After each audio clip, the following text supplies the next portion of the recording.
গোপালগঞ্জ যে ভার্সিটি শেখ মুজিবুর রহমান প্রযুক্তি বিশ্ববিদ্যালয় সেইগুলোর এরিয়ার ভিতর চলে আসছি।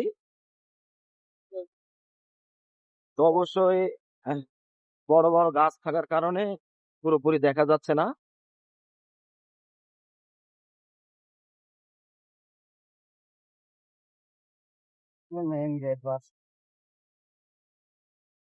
এটা হচ্ছে আপনার গোপালগঞ্জ বিজ্ঞান ও প্রযুক্তি বিশ্ববিদ্যালয়।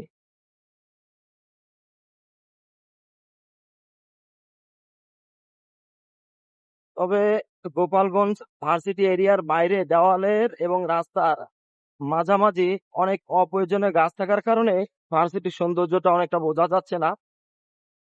আসলে এইটা পরিষ্কার করে রাখলে দেখা যাচ্ছে যে যখন কোনো